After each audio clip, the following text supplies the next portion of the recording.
Ok, t'as ce livre à lire pour les cours, le dernier jour d'un condamné. Tu le dis sûrement, encore un vieux roman chelou, pourquoi on lit ça? Mais attends 2 secondes, imagine, tu réveilles un matin et tu sais que c'est ton dernier jour en vie. Pas demain, pas un an, aujourd'hui. Tu vas mourir et tu peux rien y faire. C'est exactement ce que vit le personnage de ce livre.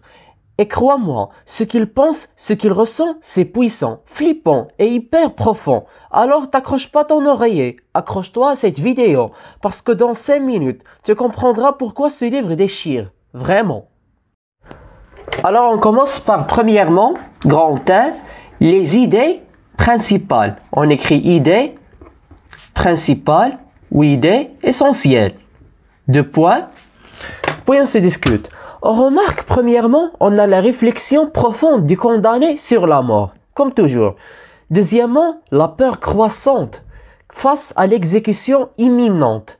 Troisièmement, isolement psychologique intense.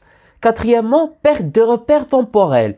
Cinquièmement, rejet de la société qui le condamne. Sixièmement, questionnement sur le sens de la peine de mort. Questionnement sur le sens de la peine de mort.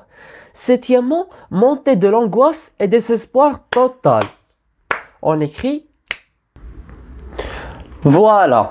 On a premièrement la réflexion profonde du condamné sur la mort. Deuxièmement, la peur croissante face à l'exécution imminente. Troisièmement, isolement psychologique intense. Quatrièmement, perte de repères temporels.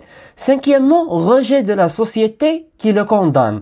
Sixièmement, questionnement sur le sens de la peine de mort. Septièmement, montée de l'angoisse et désespoir total.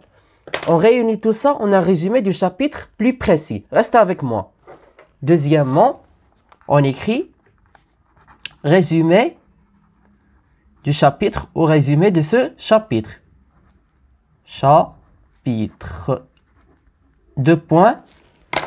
Stylo bleu et je commence.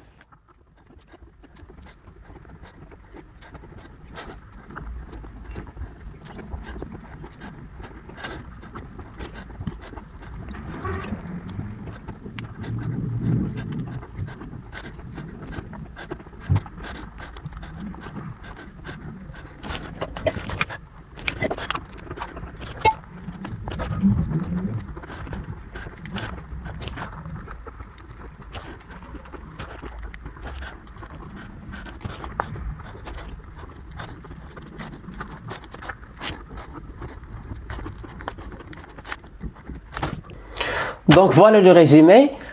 Je lis et vous écoutez attentivement. Dans le chapitre 17, le narrateur plonge dans une profonde détresse psychologique.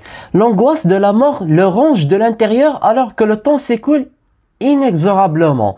Il se sent abandonné, rejeté par la société et sans espoir. Ses pensées deviennent de plus en plus sombres, révélant une lucidité douloureuse. Il médite sur l'injustice de la peine de mort, qu'il perçoit comme une torture mentale lente et inhumaine. Il n'y a plus de place pour l'espoir, juste l'attente insupportable de l'exécution. Ce chapitre met en lumière la violence psychologique infligée par la justice, à travers un style introspectif et poignant. Victor Hugo dénonce la cruauté de la peine capitale. Le lecteur ressent alors toute l'horreur de cette attente et s'interroge sur la légitimité d'un tel châtiment. Je répète, vous écoutez attentivement s'il vous plaît.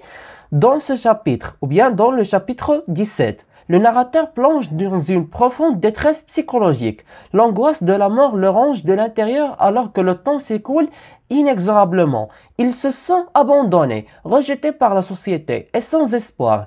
Ses pensées deviennent de plus en plus sombres, révélant une lucidité douloureuse. Il médite sur l'injustice de la peine de mort, qu'il perçoit comme une torture mentale lente et inhumaine. Il n'y a plus de place pour l'espoir, juste l'attente insupportable de l'exécution. Ce chapitre met en lumière la violence psychologique infligée par la justice, à travers un style introspectif et poignant.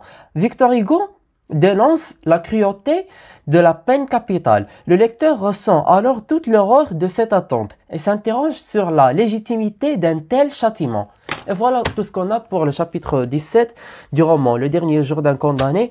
Si vous aimez ce contenu et vous le trouvez intéressant, watchez les vidéos précédentes, abonnez-vous à la chaîne YouTube et lâchez ou pressez un like, un bon like comme vous. Et laissez un commentaire bon et beau comme vous. À très vite.